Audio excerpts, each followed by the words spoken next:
السلام عليكم ورحمة الله وبركاته.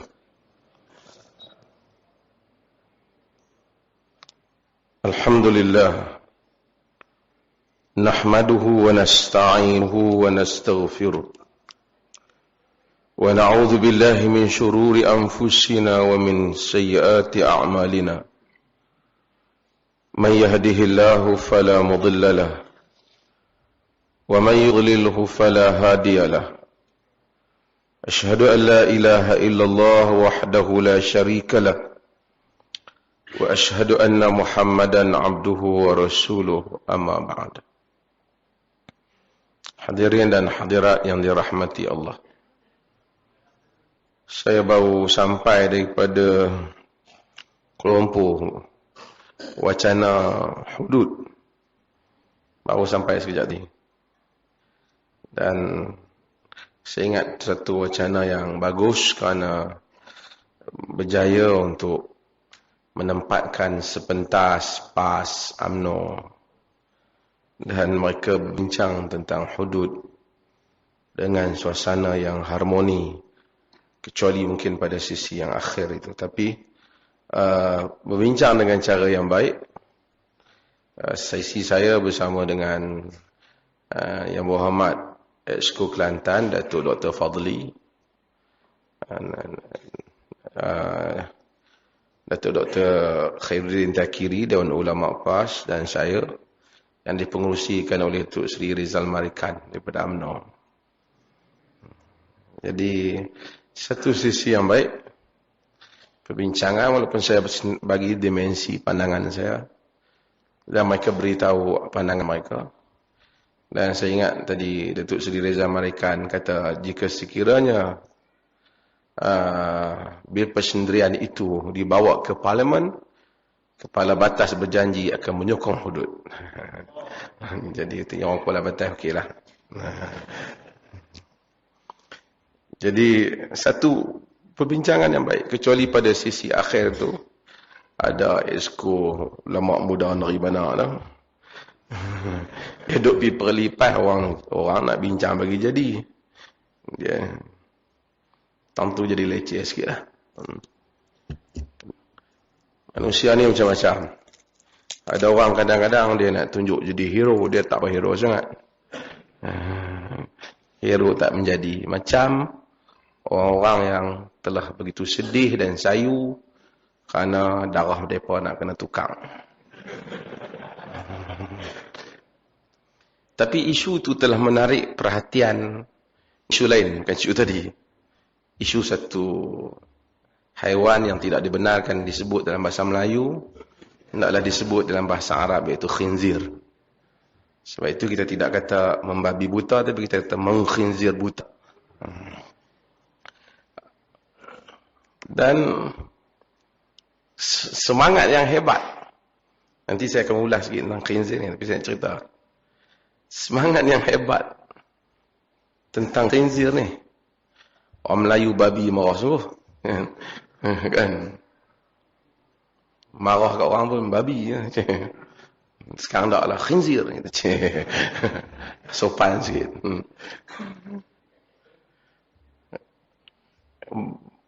Tadi Majlis Fatwa Kebangsaan keluarkan pula halal. Baru halal. Kek beri halal. Kawan-kawan yang nak berjihad tu tak sempat. Tapi isu tu mendapat perhatian besar daripada negara luar juga. Daripada media Hong Kong dan luar negara call saya untuk interview. Kenapa Islam sampai nak kena berperang ni? Orang silap sikit nak kena perang ni. Nak kena perang dengan syarikat, syoklat ni. Tapi sebab itu kadang-kadang kita nak tanya, kita punya tindak balas kita terhadap isu-isu agama, adakah di atas kefahaman agama ataupun di atas satu emosi setempat? Kita ada beberapa contoh. Kalau kita tengok sebelum ni, ada isu ASB, ingat tak? Yang dikatakan halal oleh JAKIM juga, dan dikatakan tak halal oleh security syariah.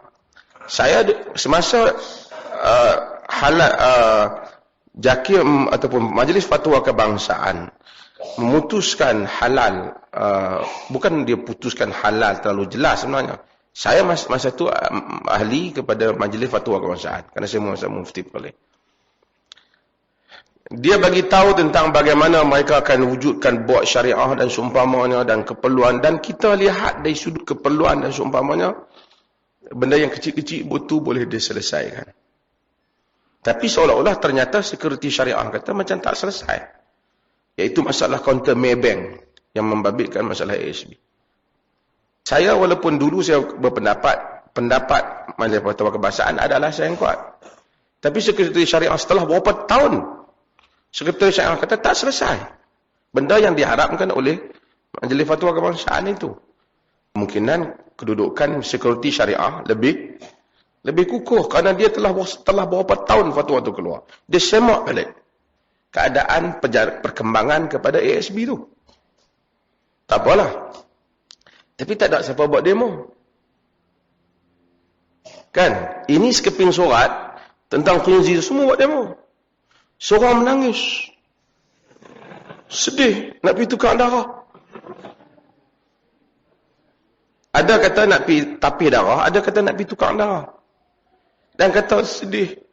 Macam manalah kita nak menghadap Allah Subhanahu Wa Taala. Habis jadi tak sah. Anak-anak jadi tak sah. Bersoalkan kalau non-Muslim dengar, seakan-akan begitu kejamnya Tuhan Islam. Benda yang orang buat tanpa sengaja pun nak dihukumnya.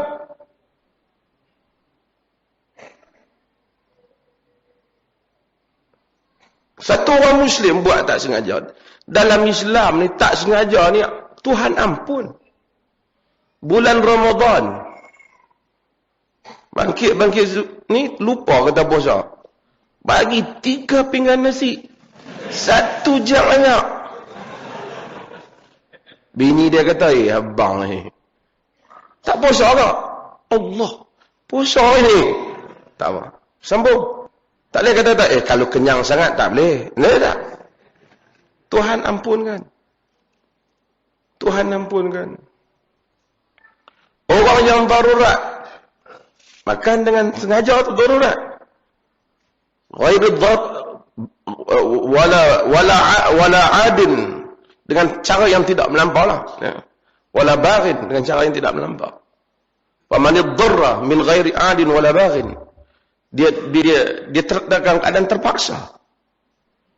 Diampunkan oleh Tuhan. Tak ada pula Quran kata, maka setelah kamu keluar dapat daging yang halal, maka hendaklah kamu pergi kumuk dengan yang tanah. Telah masuk Islam. Telah masuk Islam. Bukan ramai di kalangan para sahabat radhiyallahu anhum. Tak ada seorang pun Nabi suruh hampa pergi kumuk. Mulut hampa pernah makan benda haram. Satu benda agama yang pelik-pelik. Orang pergi bercakap. Seorang tu macam mana nak pergi umrah. Macam mana nak pergi bayar. Macam mana nak solat nak pergi umrah. Kadang-kadang Tuhan tak terima umrah ni. Sebab termakan Cadbury.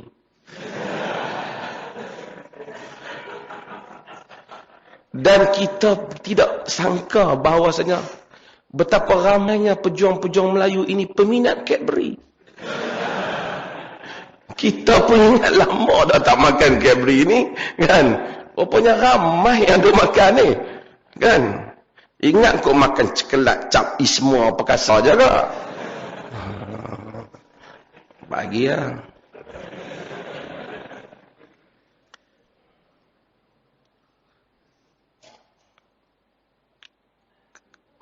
Saya pun tak kisah masalah tu, tapi masalah awak telah hantar satu mesej yang salah kepada orang bukan Islam tentang Islam. Tentang Islam. Salah. Dia jadi faham salah. Cuba tengok. Tuan-tuan pergi kepada Malaysia Insider. Bila ada kenyataan saya kata tak dosa, tak kena ni. Orang bukan Islam. Oh, dia kata, ingat Islam. Susah Islam sampai setelah tu. Terkejut kat khinzir. Dulu disebut dalam tulisan Zulkifli Muhammad, tokoh Melayu dan politik. Dia kata orang Melayu kalau tengok, orang zaman Melayu dulu kot, tengok kerja lalu, muntah wek. Tengok lori awak lalu, meleleh yak-yak.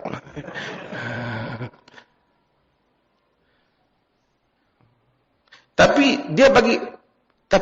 kita buat kenyataan yang bodoh. Pertama, yang kumuk guna yang tanah ni bukan baru. Dulu punya kes sosis sebut dah. Saya dah tulis dah artikel tentang benda ni. Sosis khinzir apa tu, orang itu kat duk kumuk dah. Kumuk nak cuci perut pula tu. Masuk tu sembok dengan pipe power.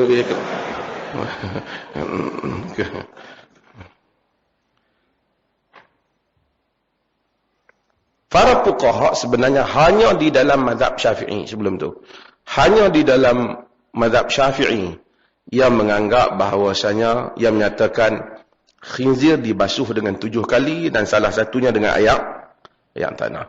Seperti yang kita sebut. Kerana beralasan tentang babi. Kan?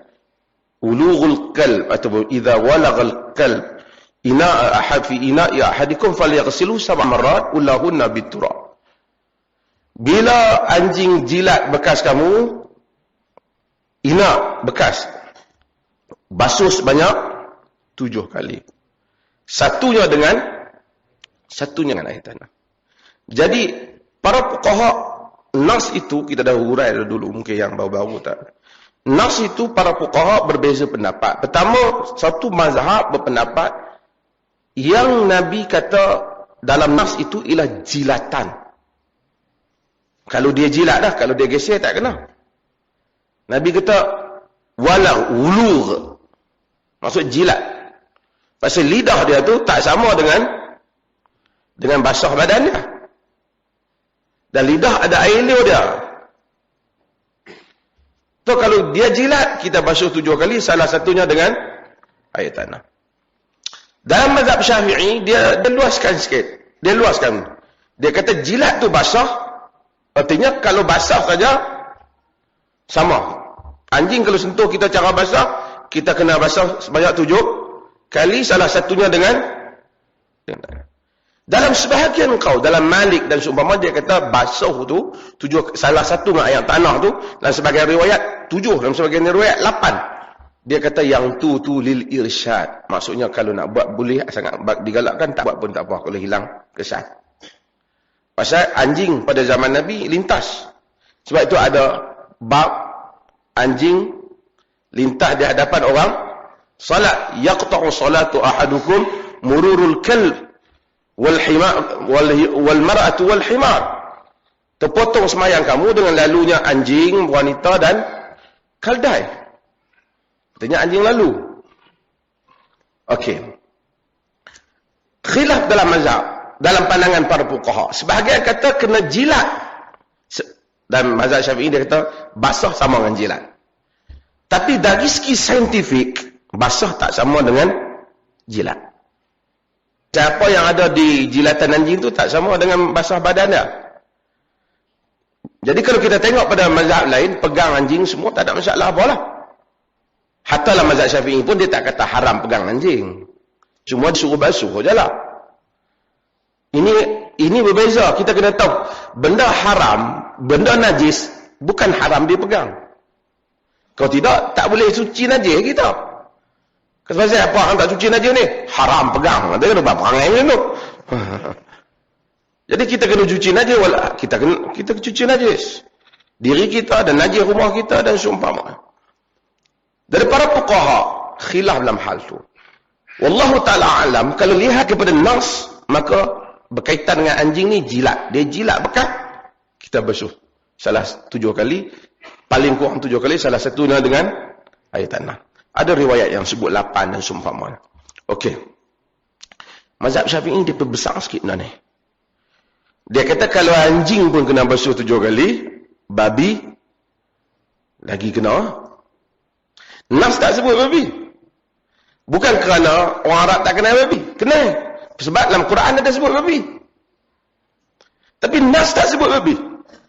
Tapi Imam Syafi'i, dia andaikan, dia kiaskan benda ni dengan khinzir. Tak apalah, dia kiaskan dengan anjing, dia kias khinzir dengan anjing. Kan? Tak apalah, dia kias tu. Tapi pendapat itu ialah pendapat yang tidak majoriti. Maksudnya di kalangan para sarjana Islam, mazhab-mazhab lain tidak menyokong pendapat itu, melainkan Imam Syafi'i. Tak apa, hak dia berijtihad. Sehingga Al-Imam Nawawi rahimahullah, tuan punya hak kita baca kitab ni, dia sendiri kata yang menjadi pegangan dalam mazhab Syafi'i, anjing babi itu dibasuh sama dengan anjing. Namun dari segi dalil, kaul yang kuat ialah kaul jumhur. Kerana tidak ada nas yang suruh basuh babi 7 kali, termasuk ayat tanah. Dan perkara yang kita nak lakukan basuhan-basuhan ni mesti berdasarkan kepada nas. Maka dengan itu, kena kesan khinzir sebenarnya yang rajih di sisi majoriti para ulama, di sisi Al-Imam Nawawi rahimahullah ialah apa dia? Basuh sehingga hilang kesan. Ini lebih praktikal. Terutama apabila kita pergi luar negara, kita makan di hotel, kita pergi rumah kawan kita yang bukan Muslim, dia jamu, kita kata ni, boleh tak hampir sama sana jamu aku ni? Dia kata, hampir balik makan rumah, main numpang mahaguk kan? Tu pun pergi bawa pinggan sendiri. Kan? Jadi, agama tidak seperti itu. Agama tidak seperti itu. Okey. Bahkan di kalangan sarjana, ini sebut, walaupun kita tak, pendapat ini tidak begitu kukuh, ada yang mentafsirkan fa'innahu rijs, yang merujuk kepada khinzir dalam Al-Quran, itu rijsun, itu maknawi. Maksudnya secara maknawi. Walahmul khinzir fa'innahu rijs. Tuhan haramkan semua termasuk laham khinzir kerana dia itu adalah rijs. Rijs ini maksudnya najis. Najis ni dia tafsirkan najis maknawi. Najis maknawi. Al-Imam Syawkani, Imam Syawkani tempat Al-Fadil Ustaz Syazli mengaji Yaman. Al-Imam Syawkani, dia mempunyai pendapat yang kata daging babi tidak najis. Ya, tuan-tuan jangan bawa dengar pergi habis dulu. Sagi menangis pula seorang ni. Daging babi dia kata tidak najis. Haram dimakan, haram lah. Taklah dia kata halal dimakan. Kerana bukan semua yang haram itu mesti najis. Itu kita ketahui. Sebelum kita nak, walaupun kita tak bersetuju dengan pandangan dia, tapi kita jangan kata tak, kalau benda haram tak najis. Ada. Emas haram dipakai, tak najis oleh lelaki. Sutra haram dipakai oleh lelaki, najis tak? Tak najis. Kita mungkin makan satu buah, makan-makan mabuk. Haram dimakan kerana mabuk, najis tak? Tak najis dia buah. Daun ketum, najis tak? Apa beza daun ketum? Aku semayang tengok ada daun ketum, aku tak akan mayang balik. Apa beza daun ketum dengan daun rambutan? Sama ya? Yang haramnya apabila dia membunuh dan memabukkan. Okey. Cuma pendapat Asy-Syaukani ini tak kukuh lah. Pendapat ini tidak kukuh, dia najis. Tetapi Quran sebut walahmul khinzir. Quran secara spesifik sebut bahawasanya yang Allah Subhanahu wa taala haramkan itu adalah laham khinzir. Daging khinzir. Perkataan Allah kata apa nama, qul la ajidu fima uhiya ilayya muharrama. So Nabi kata, katakanlah aku tak dapati apa yang diwahyukan kepadaku ini haram ala ta'imi yat'amuhu, kepada orang yang makan, illa ayyakuna maitata, kecuali dia itu bangkai, au daman masfuha, atau darah yang mengalir, au lahmul khinzir, ataupun daging khinzir, fa innahu rijs, kerana dia adalah najis, seperti dalam surah Al-An'am. Oleh kerana Allah tak sebut khinzir, Allah sebut lahmal khinzir. Jadi sekali lagi ulama khilaf, yang najis ni daging ke, termasuk juga kulit, kuku dan seumpamanya. Kalau banyak pandangan di dalam mazhab Abu Hanifah, Dia kata semua binatang yang tak boleh dimakan. Tak boleh dimakan. Umpamanya. Boleh untuk kita sertu. Kita panggil apa? Samak lah. Orang kampung panggil samak. Samak ni kita buat sehingga kulit tu dia tak main dah. Busuk dia tu. Boleh tak untuk kita guna? Buat beg. Boleh tak? Beg Prada ke apa semua ni. Amai-amai ni. Saya pergi beg Louis Vuitton kat Paris. Kedai dia nak masuk kena ambil tiket. Hebat. Orang panggil main kedai masuk. Dia tak bagi kita masuk. Kena berkotak. Masuk tengok. Saya masuk dengan orang milioner juga lah kan. Masuk. Allah besar ni. Puluh-puluh ribu dolar. Tak tahulah. Haiwan apa yang dia pergunakan. Mungkin haiwan yang telah ditukar darah dia ke apa. Kita tak tahu. Ke standard sangat kan. Tapi yang pentingnya. Adakah produk yang menggunakan kulit-kulit binatang ni. Boleh tak dia gunakan? Let's say kita sebut umpamanya kulit harimau. Kan? Boleh tak? Dibersihkan kulit harimau, dibuat beg. Boleh tak? Boleh. Dalam mazhab Abu Hanifah semua boleh kecuali khinzir. Dalam mazhab Syafi'i kata semua boleh kecuali anjing dan khinzir. Kecuali anjing dan khinzir. Dalam mazhab Abu Daud Al-Zahiri, Ibn Hazmin dan ramai termasuk Dr. Yusuf Al-Qaradawi, mereka mentahqiqkan kata semua binatang sebenarnya idza dubir, apabila telah disertu itu maka dia bersih. Kan? Ayyuma ihab, mana saja kulit yang mana telah dubir faqat tahur. Mana saja kulit yang telah disertu itu maka dia bersih. Okey.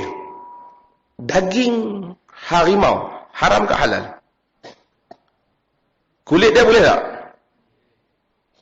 Kalau orang kata kalau bukan tarjih lagi ni, saya nak sebut, kalau orang kata mana boleh, pendapat yang pergi kata kulit khinzir boleh, daging khinzir haram.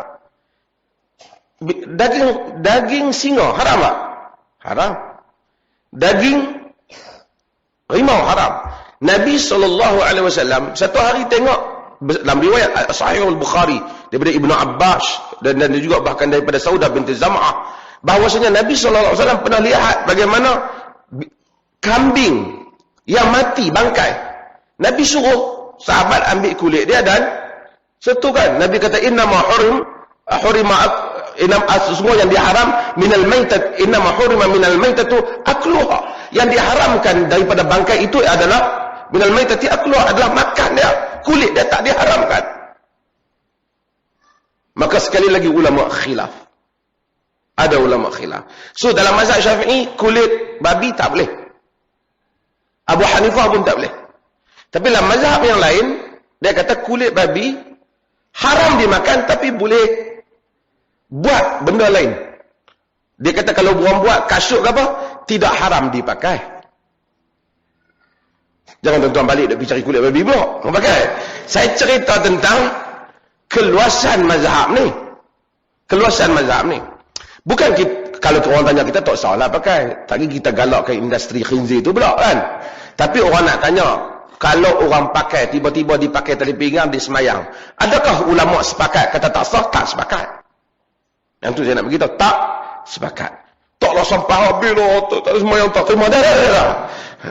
Artinya nak cerita keluasan dalam isu ni. Keluasan dalam isu ni. Tak sampai nak sampai berjihad-jihad dalam isu ni. Maksudnya, cuma daging khinzir haram. Kemudian proses DNA ni. DNA ni pun panjang cerita. Adalah dia berbagai-bagai fatwa telah dikeluarkan. Dalam fatwa Hindiah, kalau tidak silap saya, dia macam ada sikit longgak. Tapi fatwa di Jeddah, mereka semua kata apabila ada unsur khinzir ni, tak boleh. Dan kita kena tahu, dia nak pergi sampai kepada DNA ni, dia macam-macam. Mungkin dia macam-macam boleh kena. Sentuhan dan seumpamanya, dia kena. Dia boleh dikesan-kesan dia. Sebab itu maka kalau benda tu tersentuh kita bila tengok satu benda halal depan kita, tiba-tiba lalu lori babi, kita bau babi tu, kita haram makanan. Bau tu kena tak ni, mungkin angin tu tiup, kita hampir ambil mai, aku nak teropong ada babi. Tak perlu. Makanan halal tak? Halal ke haram? Halal. Agama tak takalluf sampai itu. Makan-makan, luar surah Fatihah sah ada babi. Ada tak? Tuhan tak hukum benda kita tak tahu. Apatah pula nak pergi muka pun pergi jadi macam babi pasal pakai Cadbury, kacau. Tu lagi kacau. Dan kemudian kita buat satu kenyataan. Saya marah kat media, saya tak marah kat depan ni. Media yang keluarkan tu. Kita buat satu kenyataan. Kenyataan yang merepet. Yang mana orang kita nak tukar darah. Kita nak tanya nak pergi darah siapa? Darah hospital banyak, hantar darah siapa? Kemudian nak pergi bersih darah. Bersih darah tu juga masuk mai. Ingat macam tapi ayam keluar mai. Putih darah masuk. Orang Melayu boleh buat cerita mahsuri darah putih. Itu leukemia.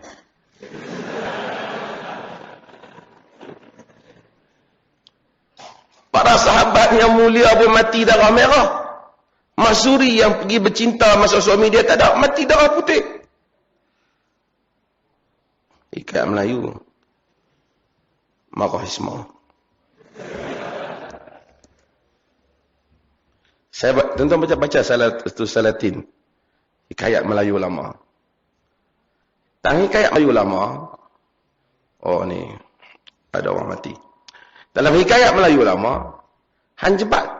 Hantuh sebenarnya khianat. Dia lawan dengan hanjebat. Cerita pun cerita tak betul kan. Cerita merepek je kan. Pasal Salatin ini telah ditulis, diperintah oleh raja sendiri untuk tulis. Jadi dia tak beranilah tulis benda-benda yang kondem raja. Jadi dia tulis. Kita pun tak tahu penulis dia Tun Sri Lanang tulis. Dia tulis, antara benda yang dia tulis, dia kata, hantuah lawan dengan hanjebat. Hantuah tertikam dinding kerih dia tu. Dia hanjebat nak lah. Dia kata, hanjebat tak tikam lah. Hantuah kata, kau kalau anak lelaki tak boleh tikam orang yang tak ada senjata. Hanjebat tak tikam lah. Hanjebat biar dia cabut dulu, main lawan balik. Pasal dia tak mau bunuh orang tak bersenjata. Lepas tu hanjebat lawan, hanjebat tertikam pula. Masa hanjebat tertikam di dinding tu, hantuah tikam dia. Hanjebat kata, kau apa adat anak lelaki membunuh orang tak bersenjata? Kata hantuah, tidak ada penghormatan kepada orang yang menderaka pada raja. Yang tu cerita hantuahnya, bukan dia menang betul, dia menang tipu.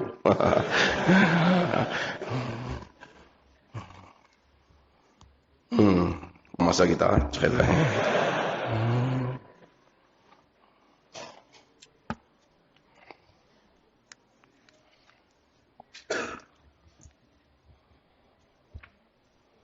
Tuan-tuan baca satu lagi. Satu ni berkabung-berkabung. Bukan ada berkabung ni.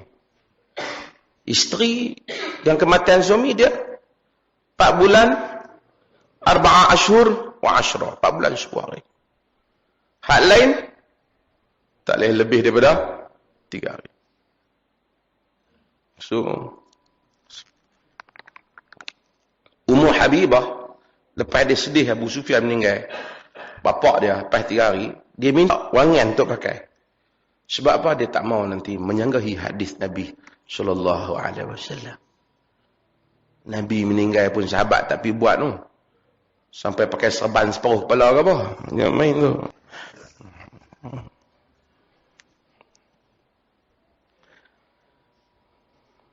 Wa an Aisyah radhiyallahu anha. Pakai tak ada macam hadis. Wa an Aisyah radhiyallahu anha anna an-nabiy sallallahu alaihi wasallam qala al-huma min qayhi jahannam fa'abriduha bil ma' muttafaqun alaih. Daripada Aisyah radhiyallahu anha bahawa Nabi sallallahu alaihi wasallam bersabda, al-huma min qayhi jahannam. Al-huma ialah apa? Demam panas. Demam panas adalah daripada hembusan ataupun hengusan neraka jahannam. Dia terjemah apa yang kita Indonesia, tuan-tuan? Ha? Tiupan. Ha? Luap. Ha. Dia maksudnya panas yang naik, hembusan yang naik daripada, yang meluap daripada sesuatu panas tu, yang tu dia panggil qaih. Faih. Dia panggil faih. Min faihi jahannam. Dia panggil faih. Al-huma min faihi jahannam. Faih. Kita ada hadis ni, dan kita ada hadis yang lepas. Ingat tak tentang sungai Nil dan Furat? Yang nyata Nil dan Furat daripada apa? Daripada syurga. Yang ni dia kata, al-huma min faihi jahannam. Daripada hengusan ataupun daripada luapan neraka jahannam. Para ulama khilaf dalam masalah ini.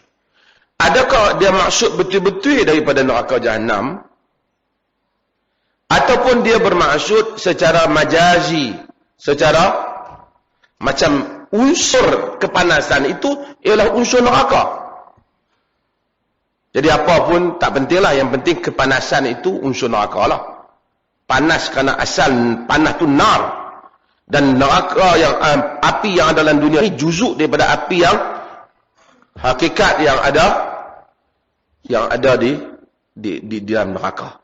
So kepanasan itu juzuk daripada neraka. Macam Nil dan Furat itu daripada syurga, masuk unsur itu ada unsur daripada syurga. Seperti mana yang ditafsirkan oleh ditakwilkan oleh para penakwil pada hadis ini. Hadis ini juga memberi satu makna, termasuk hal yang lepas, ialah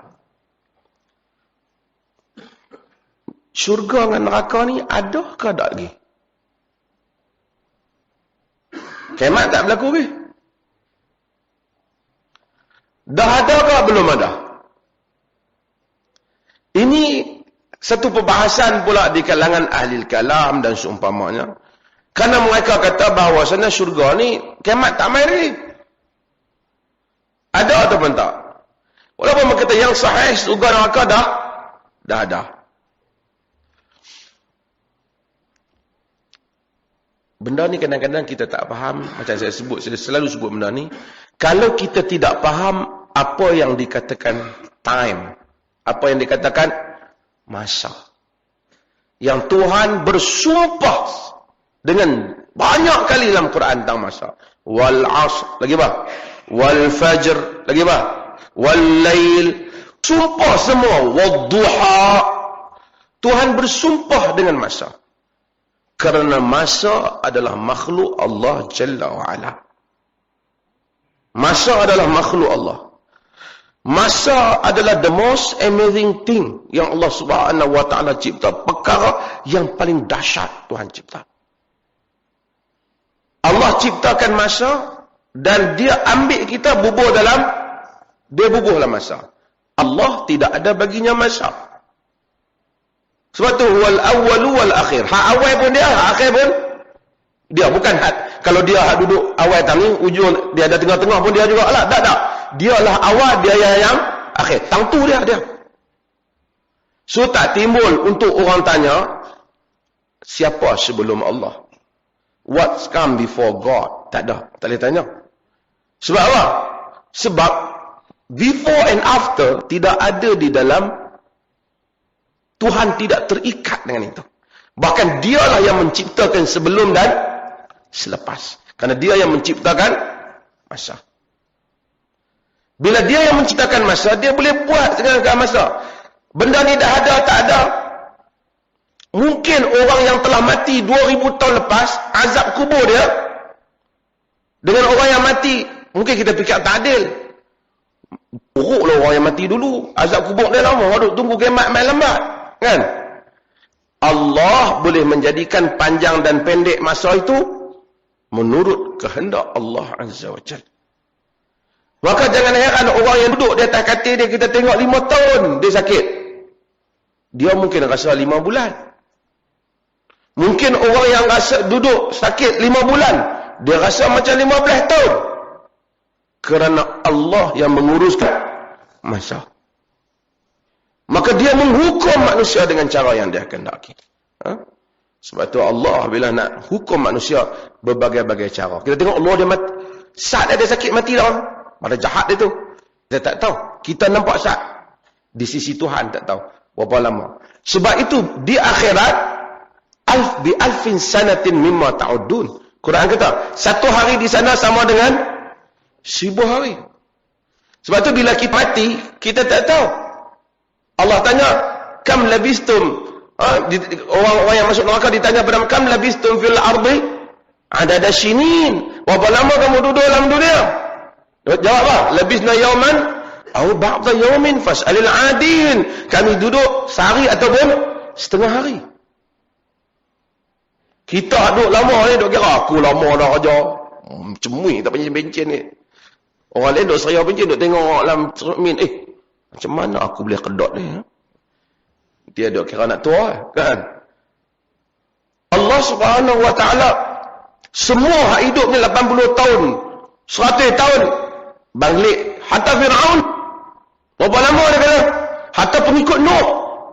Kami hidup di dunia hanyalah sehari ataupun setengah hari. Allah yang menguruskan masa. Maka kadang-kadang orang fikir balik pada masa lampau, pergi pada masa pas, semuanya sama di sisi Allah Subhanahu wa taala. Bila Nabi pergi ke syurga, Nabi tengok realiti syurga. Orang yang hidup dalam syurga, macam mana boleh tengok ada orang yang dihukum dalam neraka, kehukuman dalam neraka, sedangkan timbangan tak berlaku lagi. Betul tak? Kiamat berlaku baru boleh berlaku timbangan, baru dimasukkan dalam syurga dan neraka. Macam mana Nabi tengok? Kerana masa kemudian dan selepas, dahulu dan kemudian, kita yang hitung. Di sisi Tuhan, hakikatnya sangat ajaib. Ini perkara yang golongan ateis dan agnostik tidak dapat faham tentang Tuhan. Hawking, Dawkins, semua tokoh-tokoh ni, mereka tak dapat faham bagaimana Tuhan sebelum Tuhan. Kerana mereka telah miss satu prinsip yang penting dalam ketuhanan, iaitu Tuhan menciptakan masa. Tuhan mencipta. Maka Tuhan bersumpah dengan masa wal asr. Tuhan bersumpah dengan semua ini. Maka kita jangan heran, kita tengok umur orang tu panjang, umur dia pendek. Saat dia nikmat tu, terus mati. Mungkin kita tengok dia rasa saat, tapi dia rasa lama. Mungkin Allah, kadang-kadang kita tengok, kita kesian. Saya tengok budak yang kena seksa dengan mak dia. Tuan-tuan baca, 6 tahun. Boleh mak dia pukul dia dengan pak tiri dia ke apa, sikit tak tahu polis akan sesat. Sampai patah kaki. Simbah dengan ayam. Dan kemudian orang dia duduk 6 bulan diseksa. Dia duduk menjerit berjam-jam sehingga mati. Tak ada jiran pergi tolong dia, jiran melaporkan kita, apa? Sudah lama adik tak buat dah. 6 tahun. Berbulan-bulan seksa. Pak tiri dia dah belah. Polis cari. Tapi kita tengok kesian, Tuhan lebih kesian pada dia. Tapi orang zalim, kita kata, macam mana? Orang zalim. Allah Subhanahu wa taala sebab tu bila Allah Taala sebut tentang umur di dalam neraka dan semua hukuman terhadap manusia. Kadang-kadang dia buat orang tu mungkin sekejap ya. Tapi Allah hukum panjang dengan Allah memanjangkan masa hukuman. Sebab ini keajaiban Allah Subhanahu wa taala. So bila kita baca ayat-ayat macam ni, neraka ada adakah? Orang masuk adakah? Kan? Aku mendengar tapak kaki Bilal di dalam syurga. Bilal masuk adakah? Tak masuk lagi. Tak, dia soal dia boleh pergi ke depan dan kita tak boleh. Orang putih duk fikir. Hollywood duk nak buat mesin, nak pergi ke depan, nak pergi patah balik. Tak mungkin ada mesin lah. Tapi Allah boleh membawa manusia untuk travel, pergi ke masa depan. Dan juga balik pada masa lepas. Kerana semuanya, awal dan akhir, di sisi Allah adalah sama. Dan inilah yang menyebabkan Ahlul Kalam sekali lagi berbahas tentang konsep ini. Dan mereka tak dapat faham sebahagian perkara kerana mereka miss perkara yang penting ini. Okay. Demam panas daripada min faihi jahannam, daripada hembusan ataupun lengusan neraka jahannam. Fa abriduha bil ma, maka sejukkanlah dia dengan air.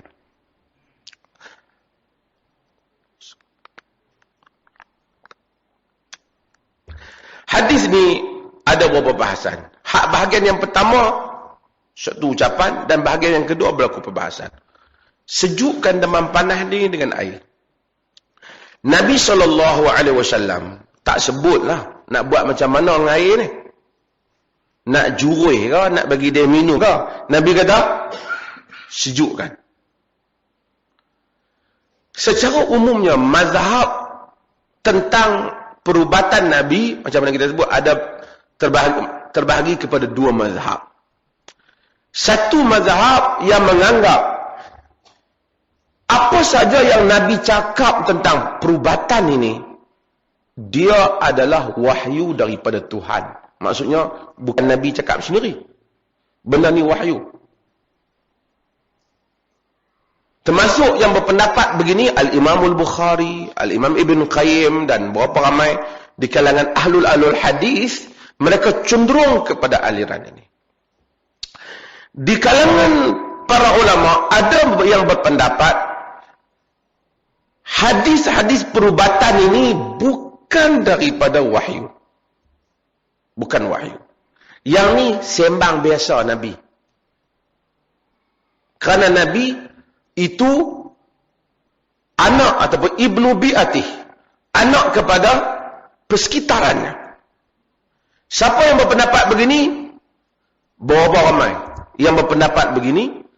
Antara yang terkenal yang menyebut hal ini ialah Al-Imam Ibn Khaldun. Al-Imam Ibn Khaldun. Al-Imam Ibn Khaldun dan juga Al-Qadhi Iyad, yang mana banyak Al-Imam Nawawi petik dia di dalam mensyarahkan Sahih Muslim.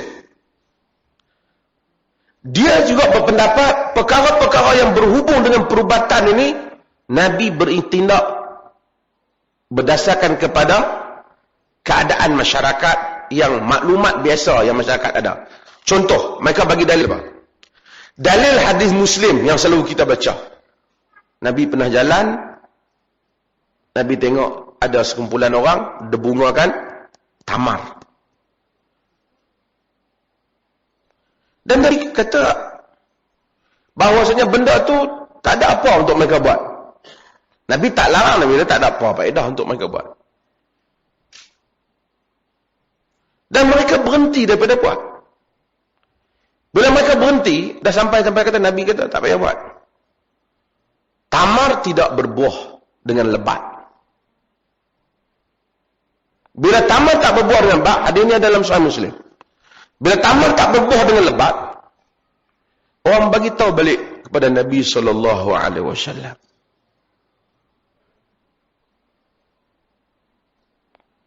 Nabi kata, antum a'lamu bi umuri dunyakum. Kamu lebih tahu urusan dunia kamu.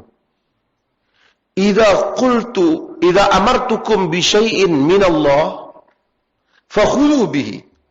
Wa idza amartukum bi syai'in min ra'yi fa innama ana bashar. Apabila aku suruh kamu sesuatu dengan aku bagi tahu ini daripada Allah, kamu kena ambil. Tapi kalau aku bagi tahu sesuatu perkara itu daripada pandanganku sendiri, sesungguhnya aku ini manusia. Maka dengan ini ada mazhab yang berpendapat kerana Nabi tak diutuskan untuk ajak ni semua ni. Dia diutuskan untuk bawa hidayah, tauhid, untuk ajar salat, untuk ajar keadilan dan semua prinsip ni. Bukan nak main habak macam mana, nak buat bangunan, design macam mana, nak makan ubat apa. Tak.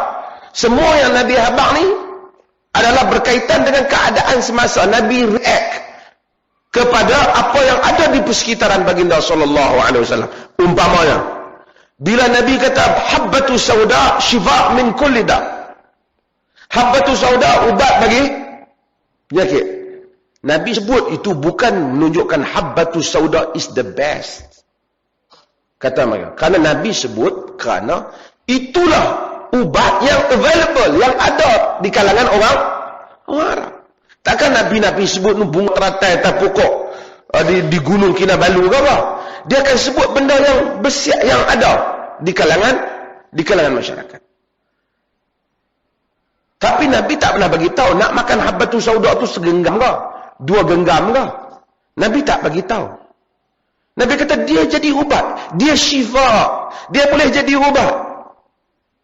Dia bukan asyifa, tapi dia syifa. Dia bukan satu-satu ubat pemutus, tapi dia boleh jadi ubat.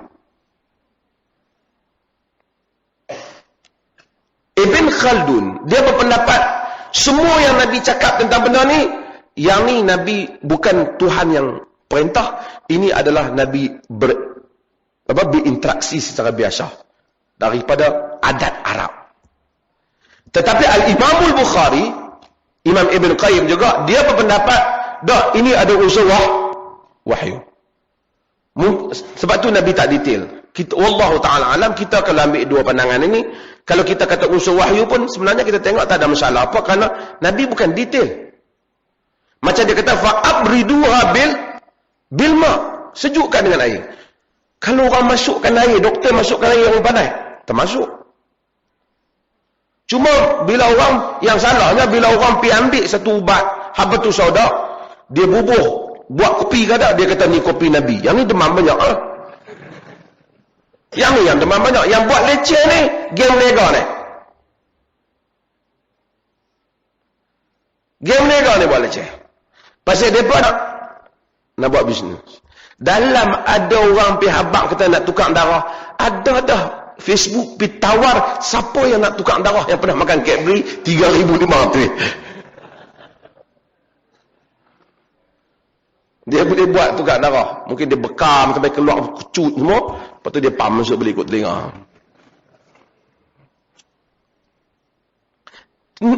Tapi nak ceritanya ialah satu pihak termasuk Al-Qadhi Al-Iyad, mereka melihat misi Nabi bukan nak mencerita ubat. Misi dia nak menceritakan hidayah. Ubat ni kalau Nabi tak cerita pun orang cari sendiri. Betul tak?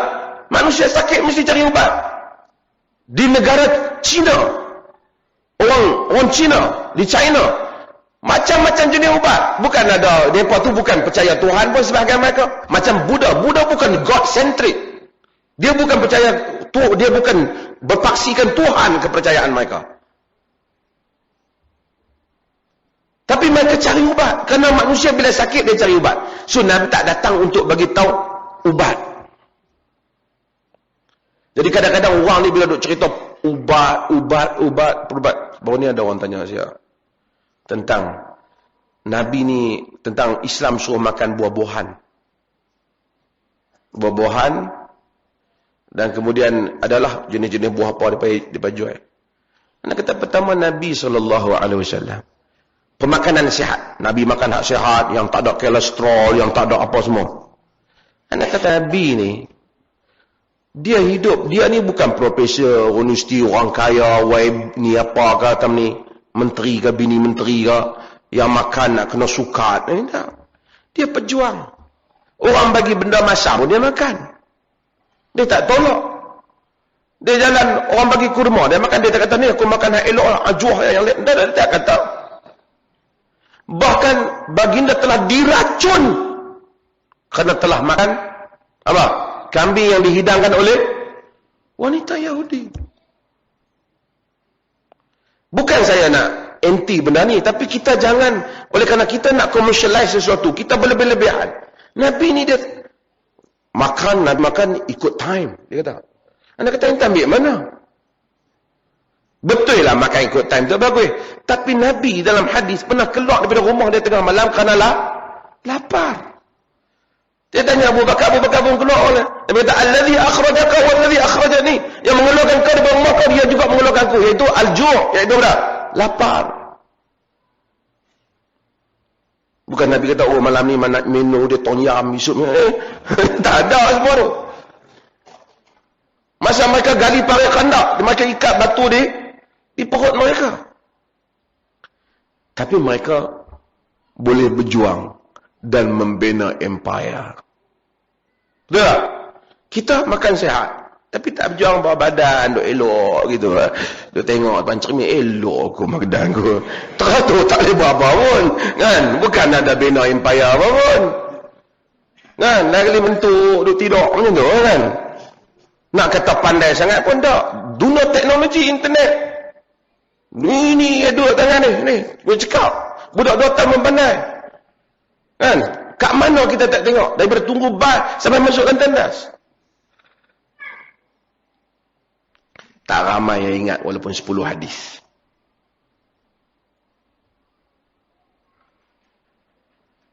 Tak ramai yang ingat fakta ilmu. An-Nawawi rahimahullah, Ibnu Taimiyah dan Ibnu Taimiyah pun dah kemudian sebelum para sarjana mengembara dengan lebaran kertas dan menulis hadis. Mereka ingat Allah bagi mereka ilmu. Tuan-tuan baca Hamka. Hamka tak ada apa? Tak ada internet macam mana? Teguran suci dan jujur terhadap Mufti Johor. Saya cadang benda mudah baca. Dia jawab Mufti Johor tentang fakta tentang negara Rusia, tentang bilangan etis dan seumpama. Hebat dia. Bukan dia buat search di internet, tak ada lagi. Tahun 58. Manusia kalau nak ilmu, sekarang semua smartphone. Tapi tak banyak benda, banyak maklumat hadis palsu duk masuk dalam kepala. Dan maksudnya, kehidupan itu sendiri. Islam, manusia ini berinteraksi dengan alam. Sekarang pakai kasut, ukurnya jenis tinggi, rendah, untuk kesihatan. Sahabat kasut pun tak ada. Tapi tewaskan umpan parsi.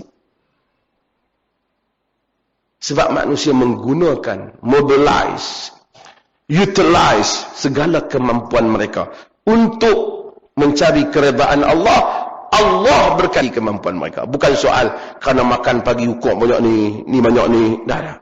Bukan saya anti benda ni. Boleh, bagus makan benda yang sihat. Islam pun suruh kita makan, suruh kita jaga kebaikan kesihatan kita.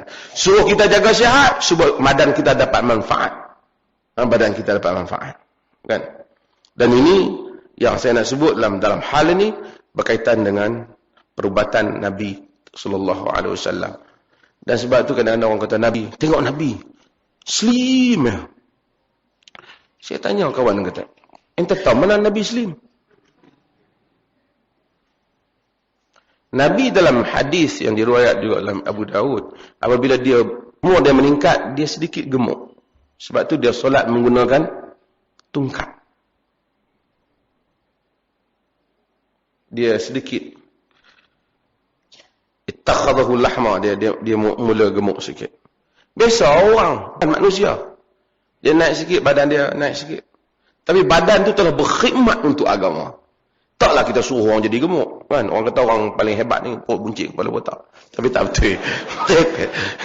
Dia sendiri bojok buncit kepala botak. Tak tahu nak kata apa, dia bagi hebat kat diri dah. Tapi ertinya ialah agama ini berjalan secara tabiatnya. Secara tabi'i. Yang ada ni, orang ambil kesempatan. Pergi misi apa tu, bubuh hadis Nabi. Kurma. Nabi makan buah-buahan.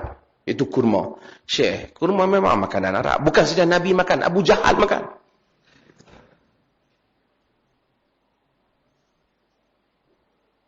Makan biji-biji rin. Melayu makan. Berah.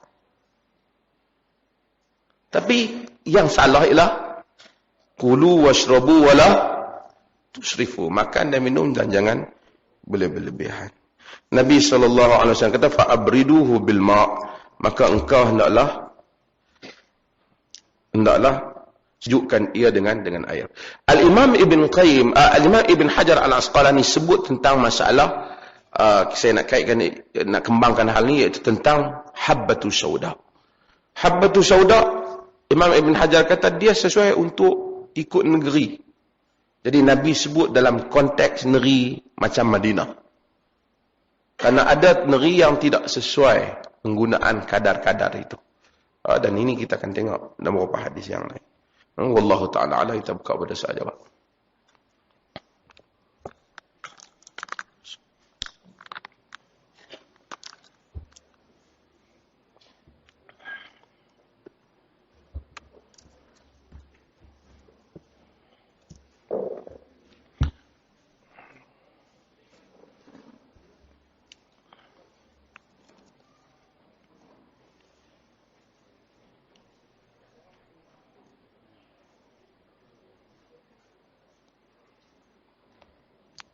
Hadis bergumulan dengan babi dibandingkan menyentuh wanita tanpa mahram. Hadis ini dhaif.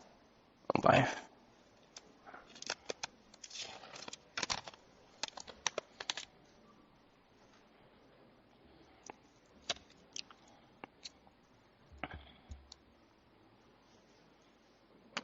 Adakah bid'ah jika berzikir menggunakan biji tasbih? Benda ni ada khilaf pandangan di kalangan sarjah. Sebahagian di kalangan salaf, mereka tidak suka menggunakan biji ini. Dan kita dapati bahawasanya, kita tengok hadis Ad-Darimi yang kita baca tentang golongan yang zikir di dalam masjid yang dibantah oleh Abdullah bin Mas'ud yang disebut oleh Abu Musa al-Ash'ari. Dia kata hasa, menggunakan biji-biji batu. Kan? Yang mana Abdullah bin Mas'ud telah bantah mereka. Sebahagian mereka kata ada di kalangan salaf juga yang menggunakan biji-biji kurma untuk mengira zikir mereka. Wallahu ta'ala alam, yang penting dalam hal ini, seseorang boleh menggunakan apa sajalah untuk dia menghitung zikir dia sendiri. Tak kiralah biji tasbih ke apa. Pada sisi pandangan saya setuju dengan pendapat yang menyatakan boleh. Kerana selagi mana dia tidak menyatakan mesti satu hari kena zikir banyak ni, dia had untuk orang. Tapi mungkin dia nak baiki diri dia. Kemarin aku dah istighfar 100. Hari ni tak padan 100, aku nak kena buat 200. Itu adalah iltizam antara dia dengan diri dia yang dia nak baiki. Supaya hari ni lebih baik daripada semalam. Dan dia nak kira 100 itu tak susah cari dia gunalah biji tasbih ke, dia gunakan apa? Alat kira zikir yang baru ke, itu semua tidak menjadi masalah. Kerana itu termasuk di dalam perkara teknikal, bukan ibadat itu sendiri. Adakah puasa itu terbatal jika tertelan kahak? Tak batal. Benda jenis ter ni tak batal. Kan?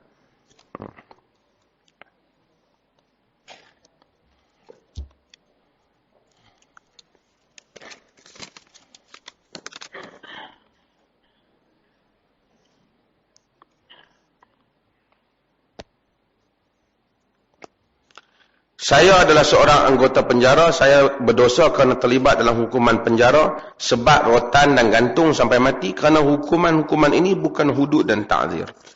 Hukuman-hukuman ini sebahagiannya hukuman yang mana Tuhan tak sebut secara spesifik undang-undang dia pergi kepada ta'zir. Bahkan ketika tidak adanya undang-undang hudud, apabila kita jalankan satu undang-undang yang untuk kemaslahatan manusia, dia dikira menjalankan keadilan di kalangan manusia. Sehingga manusia mampu, dia kena buat apa yang Tuhan sebut dalam Quran. Umpamanya, apabila katakanlah orang langgar lampu merah, polis ambil tindakan. Adakah itu undang-undang Tuhan? Lampu merah tak ada dalam Quran. Tetapi Allah SWT melarang manusia berbuat sesuatu yang membahayakan orang lain. Dan langgar lampu merah memang membahayakan orang lain. Dan orang ini patut tak dikenakan undang? Dia patut. undang-undang yang dikena pada dia sama ada denda dia ataupun apa saja termasuk di dalam ta'zir. Artinya dalam negara seperti Malaysia, dari pecahan undang-undang, kalau hudud dan ta'zir berjalan tak di Malaysia? Berjalan. Dengan kita kata tak ada hukum, tak berjalan undang-undang Islam, ta'zir itu sebahagian daripada undang-undang Islam. Secara umum maksud undang-undang Islam. Kerana manusia kena ada undang-undang. Kan? Manusia kena ada undang-undang. Kalau kita langgar, buat benda-benda yang salah, penipuan dan seumpamanya, kita tipu orang, tipu sijil, tipu apa, kena ada undang-undang. Dan undang-undang itu di bawah ta'zir, dan melaksanakan ta'zir itu juga adalah perintah Allah Subhanahu Wa Taala, kerana tujuan politik itu limaslahatin nas, untuk kemaslahatan orang ramai. Di mana ada maslahah, di situ ada siasat, kata Al-Imam Ibn Qayyim dalam At-Turuqul Hukmiyah. Di mana ada masalah, disitulah siasat syariah. Jika sekiranya kita dapati satu nas Islam, tiba-tiba kita dapati tentang satu hukuman, tiba-tiba kita dapati ada satu keadaan hukuman lain itu lebih memenuhi masalah, kata Al-Imam Ibn Qayyim, hukuman lain itulah hukuman Tuhan. Karena ia memenuhi maksud masalah. Tujuan untuk menghalang manusia daripada berlakunya kacau bilau di dalam sesuatu masyarakat. Maksud dan fikir, termasuk hukuman mati. Termasuk hukuman mati. Orang yang bunuh orang, kita kena bunuh dia balik. Dulu dia pancung. Boleh tak melalui jalan pancung gantung? Dia boleh gantung.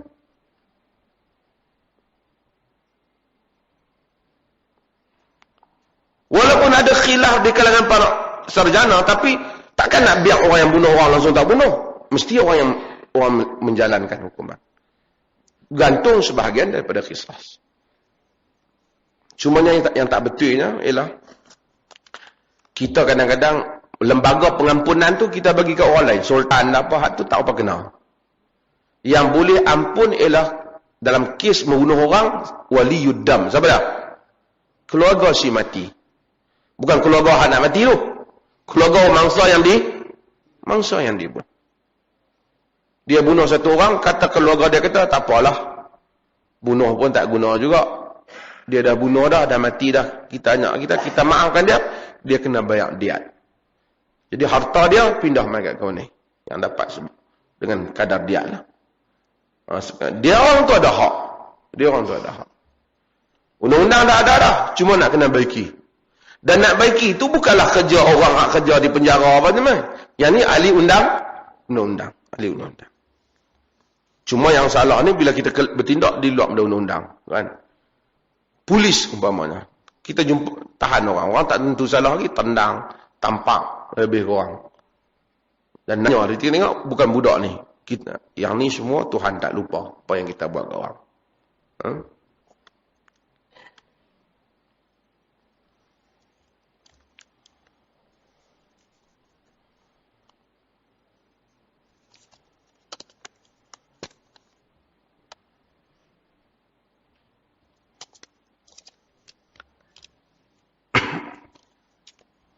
Dia tanya hukum sebut kehilangan barang dalam masjid. Insya'udhallah. Sebut benda-benda hilang dalam masjid. Dalam hadis Abu Dawud, Nabi larang. Jadi siapa yang barang dia hilang, duk pergi khayau dalam masjid, Nabi larang.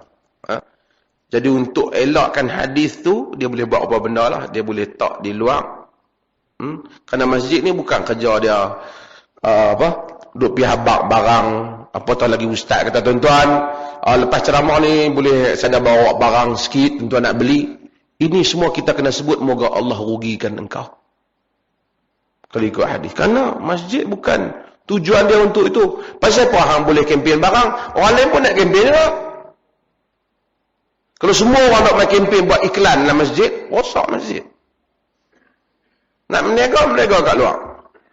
Tak apalah 10% saya akan bagi pada madrasah tahfiz. 90%? Sebab kita kena terhormat dalam masalah ni. Ada orang dia guna alasan macam-macam dia nak berniaga. Dia kata, ana tujuan ana jual buku ni, ana jual barang ni, ana nak bagi bantuan. Enta bagi bantuan banyak mana? Hatta masjid dia tak berniaga barang dia. Bukan masjid untuk berniaga. Kenapa kita rasa? Sebab kita tak tahu fungsi masjid. Kita tak tahu fungsi masjid. Sebab tu ada orang boleh masjid kena adil untuk semua. Kalau Tok Imam boleh istiar barang dia, tuan-tuan saya ada jual sikit barang Tok Imam guna. Lepas tu Tok Bilal pun tahu, aku pun nak berniaga kat. Paham jemaah istiar barang aku pula. Lepas tu ustaz boleh, takkan dia tak boleh. Kan, toki kedai sebelah, aku pun ada barang baru, aku pun nak pergi depan nak. Apa jadi pada masjid?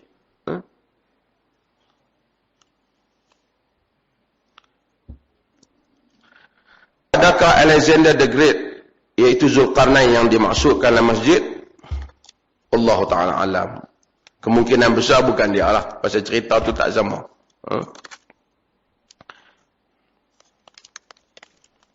Kalau cerita dia sama, pasal cerita ni pun yang sana pun tak sabit. Cerita dia banyak, tokoh tambah. Saya nak tahu sekiranya seorang itu terlambat sikit bangun untuk menunaikan fardu subuh, tapi masih dalam waktu subuh. Sebab dia mandi dan berwuduk, waktu syuruk pula telah tiba. Kita telah diharamkan untuk bersolat semasa subuh.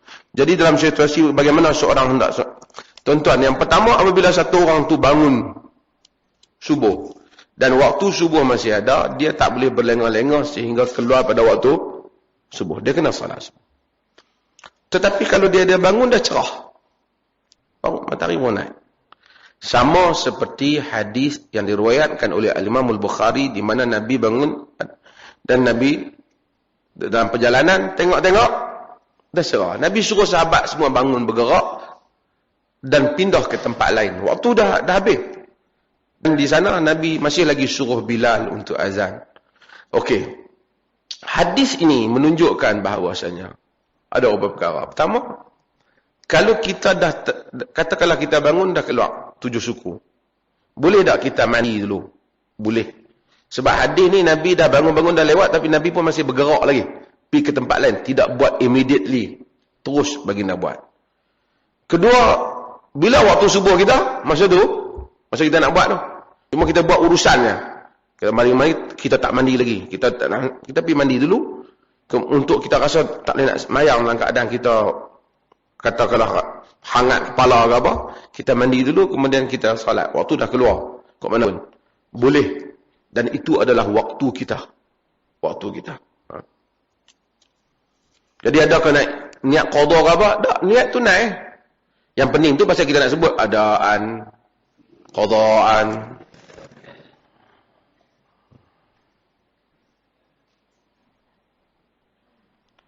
Dia orang mayang salli fardhu maghrib. Dia abang ya. Kita duduk sebelah. Kalau kita faham Arab, kita tahu dia kata, aku nak semayang maghrib. Kita kata, ya akhi, ana usalli ma'ak. Saudara, aku pun nak semayang juga, bukan hang seorang. Antak abang, tak apa.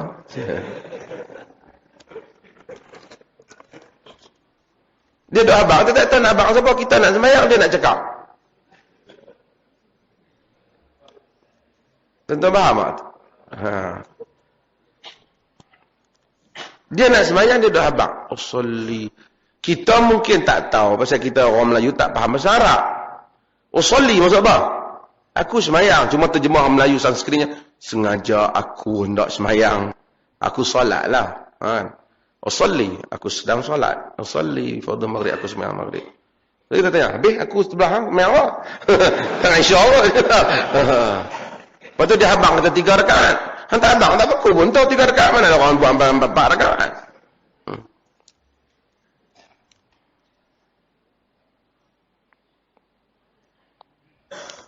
Adakah bukan Islam boleh makan kenduri akikah? Ada qaul di dalam mazhab Syafi'i yang sebut tentang mereka tak boleh makan kerana itu adalah ibadah. Tetapi tidak ada satu dalil yang jelas yang menunjukkan bahawasanya mereka tak boleh makan. Asalnya mereka semua boleh, orang semua boleh makan. Maka wallahu ta'ala alam, kalau tanya kita kata mereka boleh makan. Dan ini juga fatwa yang dikeluarkan oleh Lajnah Fatwa Daimah Saudi pun keluar benda yang sama, mereka boleh makan. Boleh makan daging. Jadi kalau kita ada jiran sebelah, takkan dia tengok saja. Dan you duduk rumah tak boleh makan, ini akikah, lain kali kita makan. Itu pergi rumah saya juga semua kata. So kita tak mesra. Orang kita benda-benda macam tu lah, saya kata dulu. Benda kecil, daging akikah, kalau termakan sepotong, teruk kita. Akikah kawan kita baru ni kesian, habis terpotong. Dia kata, Muhammad yang bukan Islam tu Muhammad termakan, dia pun silap bilang. Kesian nak kena cari kambing lain sembelih. Kalau tidak dia tak boleh naik kambing tu, dia naik bisikal seberang Siratul Mustaqim.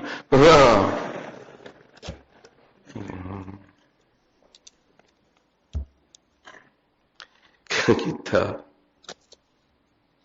tuan-tuan, tapi dalam benda yang besar, hilang negeri, hilang tanah, hilang wilayah, hilang syarikat-syarikat penting orang Islam. Tak ada siapa bising. Tak ada pula nak keluar. Ulama-ulama cakap kita kena jaga ni kepentingan orang Islam ni. Tak cakap.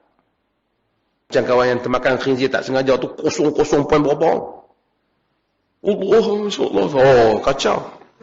Tapi rasuah, judi, salah guna harta benda awam.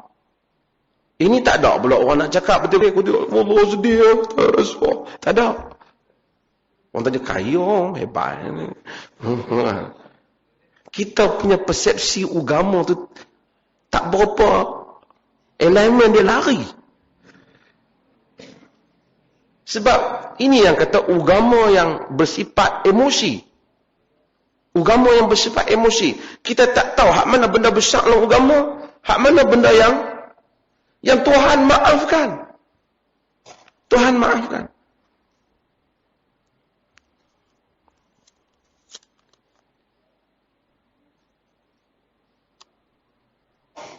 Adakah Hajjaj bin Yusuf As-Saqafi seorang yang jahat atau Nasyiah? Buku-buku sejarah menunjukkan beliau memang seorang yang jahat. Walaupun adalah beberapa orang penulis. Saya ada guru saya dulu. Ustaz Rashid pun kenal juga. Dr. Jasir Abu Sofia. Dia membela Hajjaj. Dia bagi tahu banyak benda-benda yang orang kata tentang Hajjaj tidak benar. Wallahu alam lah. Tapi buku-buku yang ditulis oleh sarjana-sarjana Islam, hatta yang Ibn Hajar Al-Zahabi, menunjukkan memang Hajjaj terlibat dalam membunuh orang hebat seperti Sa'id bin Jubair dan seumpamanya. Kalau kita terbaca tahiyat akhir pada tahiyat awal, kerana terlajak baca. Macam mana tu? Masa tu kita sedar. Sebenarnya ada juga riwayat yang menunjukkan bahawasanya Nabi membaca juga pada tahiyat awal itu sama dengan bacaan pada tahiyat akhir. Tak terlajak. Cuma kalau kita ikut imam tu dia singkatkan, kita pun singkatkan bersama dengan imam. Apakah hukum baca talqin ketika menguburkan jenazah? Ini ada macam kawan kita baca tadi.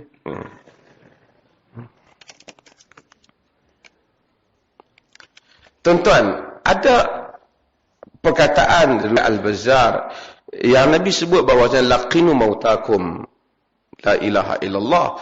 Nabi suruh sebut laqin. Laqin ni kita ajak la ilaha illallah pada orang yang nak mati. So kita kata la ilaha illallah. Ada riwayat yang menyebut bagaimana Nabi sallallahu alaihi wasallam, An-Nawawi sebut di dalam Majmu', bagaimana Nabi sallallahu alaihi wasallam tanya kepada orang yang dah dikuburkan, tidakkah syurga itu benar, neraka itu benar dan seumpamanya. Dan cuma riwayat tu dia kata bahawasanya malaikat tak akan tanya lagi kepada orang yang telah ditalqin kepada dia. Riwayat ini dhaif. Walaupun Al-Hafiz Ibn Hajar Al-Asqalani kata riwayat ini salih kerana boleh ada syahid yang lain. An-Nawawi sebut benda itu. An-Nawawi sebut kerana ada syahid yang lain. Syahidnya ialah hadis fa innahu al-an is'alu li akhikum tathbit fa innahu al-an yus'al. Kamu hendaklah minta supaya saudara kamu ini diperkukuhkan oleh Tuhan kerana dia sekarang disoal. Alul hadis ada satu bab dia nama taqwiyatul hadis bisyawahid. Hadis itu dikukuhkan dengan bukti-bukti yang lain. Katakanlah teks ini lemah, hadis ini rawi dia lemah, tapi ada satu hadis lain yang kuat, makna dia sama dengan lemah ni. Jadi lemah ni boleh naik. Tapi hadis yang sahih, yang Nabi kata ke saudara kamu sekarang sedang disoal, hendaklah kamu minta supaya Allah tasbihkan dia. Fa innahu al-an yus'al. Kan? Is'alu li akhikum tasbih fa innahu al-an yus'al. Minta pada saudara kamu kekukuhan supaya dia, kerana dia sekarang disoal. Hadis tu betul, sahih, tapi dia nak menyokong hadis yang kata malaikat tak tanya kepada orang yang ditalqin ini, tak boleh nak sokong. Dia hanya boleh sokong satu benda, sokongnya adanya soal munkar nakir. Tapi nak sokong detail tak boleh. So, untuk menyatakan itu sebagai penguat, tidak nampak jalan. Apa benda yang dia kata? Kerana dia kata di situ, malaikat munkar dan nakir, apabila tengok orang yang telah diajar, apabila mereka tanya Tuhan kamu siapa, tentang Tuhan dan seumpamanya, orang yang diajari takkan lagi ditanya oleh malaikat. Munkar dan nakir. Kalau kita terima hadis itu sahih, berarti orang Malaysia tak kena soal azab kubur. Betul tak? Tak kena. Sebab semuanya dah kena ajak. Dan ini tidak boleh kukuh. Saya bukan untuk kukuhkan hadis, dia tak boleh. Tapi kalau satu orang bagi tahu, seperti mana disebut oleh Abu Umamah di Syam, syurga itu benar, neraka itu benar, tidak ada masalah lah. Kerana walaupun dhaif, dia ada memperingatkan. Wahai fulan, sesungguhnya syurga itu benar, neraka itu benar, apa yang Nabi bagi tahu itu benar. Itu tidak ada masalah secara umum lah. Dikatakan diamal oleh orang-orang Syam. Tapi nak habaq detail, maka malaikat akan datang dan kemudian dia akan menyuruh kamu duduk dan kamu naklah duduk. Dia akan bertanya kamu, naklah kamu menjawab dengan lidah yang fasih. Soalan yang pertama sekian-sekian. Ini macam dia kata janganlah kamu gentar, jawablah kamu dengan lidah yang fasih. Terus dia kata member dia yang duk rock tak kubur, yang tak mati lagi, duk rempit dengan dia kata, member kita punya teruk tu imam kata relax, jawab dengan lidah yang fasih. Kerana yang membantu orang jawab itu ajaran kita yang atas kubur ke amalan dia. Amalan dia. Amalan dia. Katakanlah kita ni satu orang saleh. Saleh sangat-sangat. Mati di Mekah. Mati di Madinah. Tanam di Baqi'. Tempat tu sahabat Nabi tu. Tak ada siapa pergi hajang dia. Soalan pertama nak jawab. Tak ada. Soalan sport tak naik. So tak ada siapa hajang dia. Dia boleh jawab tak soal munkar nakir? Dia boleh jawab tak? Oh, semua tak berani. Dia boleh jawab tak? Dia boleh jawab. Kerana yang membantu dia apa? Amalan salih. Kalau satu orang tu memang hantu besar, dia mati di Malaysia, satu kampung yang sangat tradisional, ataupun dia mati dia ada pangkat. Semua ni imam-imam hebat-hebat ni, jubah pemangai ni, tempur 2,500. Serban punya style, bagi punya duduk ayat. Dan malaikat akan bertanya padamu soalan yang pertama. Kau dengar elok cara aku jawab ni. Soalan yang pertama ni, jawapan dia Allah, Tuhan. Aku ulang, dengar. Allah. Kok hang tak ingat, ni ada seorang lagi, tu imam besar. Hang tolong abang pula. Imam besar pun ulang. Tuan-tuan, dia boleh jawab ke tak? Dia boleh jawab ke tak? Oh boleh. Boleh ke tak? Kita fikir takkan tak boleh. Tak boleh. Kerana yang membolehkan dia jawab pada amalan salih. Soalan apa nak bahas, talqin tak talqin, orang tahu apa nak bahas. Apa dia pun nak bahas, kita tak bahas. Tapi bila orang tanya, kita nak bagi tahu supaya orang jangan keliru. Supaya jangan orang sangka Allah Nak takut apa azab kubur? Member kita punya teruk mati Tok Imam ajak, okey?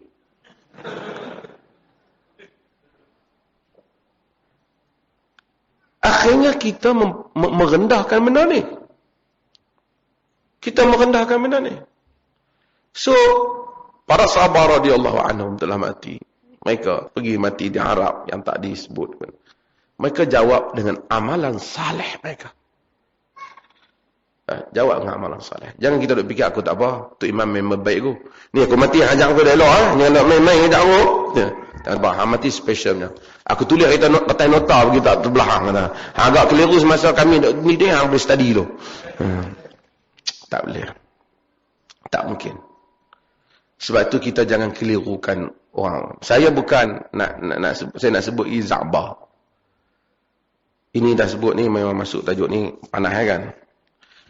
Tapi Za'bah sebut satu benda yang betul untuk orang Melayu. Za'bah ni disanjung ni kemudian ni dia. Zaman dia hidup, buku dia diharamkan di Perak oleh mufti Perak. Dululah bukan yang lain. Marah. Dengan titah Sultan Perak, buku Za'bah telah diharamkan. Iaitu pegangai bergantung kepada diri sendiri. Buku tu dicetak oleh Dewan Bahasa dan Pustaka. Orang yang bagi kat saya first ialah Profesor Mku Aziz. Dia kata dia dah baca puluh kali, dia suruh saya baca. Masa saya jadi mufti, saya baca. Saya ambil buku tu, saya tengok di kulit buku tu masa cetak.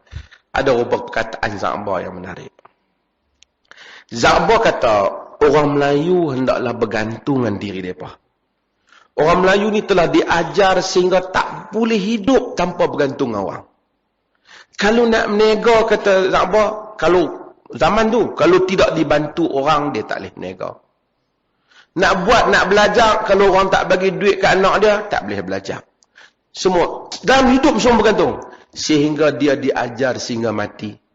Sehingga mati pun, kata Za'bah, dia tak harapkan amalan dia, mengharapkan sedekah pahala orang mai ke dia. Za'bah kata. Itulah punca orang Melayu mundur di dalam hidup dan beragama.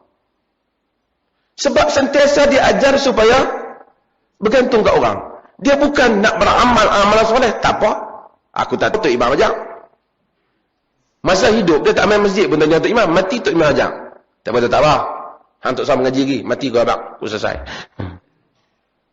Kata Za'bah, ini puncanya. Sedangkan agama itu mengajar manusia membangun. Agama itu membangunkan manusia, mendirikan manusia, menjadikan suatu bangsa itu kuat. Tapi dengan Islam yang versi Melayu itu telah menjadikan orang Melayu sentiasa bergantung pada orang lain. Bukan saja bergantung masa hidup di dunia, bergantung juga masa hidup di akhirat. Dia tak Wahabi. Dia Za'bah. Kita gantung dengan jasa dia mengajar, menulis dan pemendaraan dan tokoh besar Melayu. Dan benar apa yang Za'bah sebut. Yalah saya tahu. Kata, oh ini masalah khilafiyah. Saya tahu. Tetapi berlebih-lebihan dalam hal ini. Pergi cari kaul yang sahabat kata pahala sampai. Kita pun tahu. Tapi ulama yang sebut tentang pahala bacaan Quran sampai pada si mati itu, dia orang tak terbayang dalam kerangka yang orang upah orang ambil untung buat duit atas itu. Indulgences yang ditentang oleh dalam Protestan, oleh aliran Protestan dengan Katolik berlaku dalam agama. Ni nak mari bulan puasa pula. Keluar CJ macam-macam. Semua orang keluar. RM15, pahala RM15, pahala RM20, pahala RM30. Senang pahala boleh beli macam ni nya, macam harga saham. Nah ni borang RM15. Tu dia nama. Hantar mai. Kita duduk kata bagi pahala RM15 kat saya. Maksudnya macam tu lah. Apa maksudnya lagi? Bukan macam tu. Macam mana? Dah harga dia RM15, pahala ada sama pahala RM15 dengan borang RM20? Tak sama. Bukan duit itu macam kita pergi beli tanah wakaf. Kita wakaf tu cerita lain. Ni dia baca. Satu orang yang baca kerana nak duit. Adakah dia mendapat pahala? Kalau dia tidak mendapat pahala, pahala apa yang hendak dia hantar kepada orang lain? Tapi kalau kita duduk saja teringat kat kawan kita, dulu duduk main mengaji kerap aku, ninggai lah. Kita pun duduk, Qul huwallahu ahad, Allahus samad, lam yalid wa lam yulad, wa lam yakul lahu kufuwan ahad. Ya Allah, kalau ada pahala Qul huwallah ni, bagilah kat kawan saya, dia baik dengan saya tu.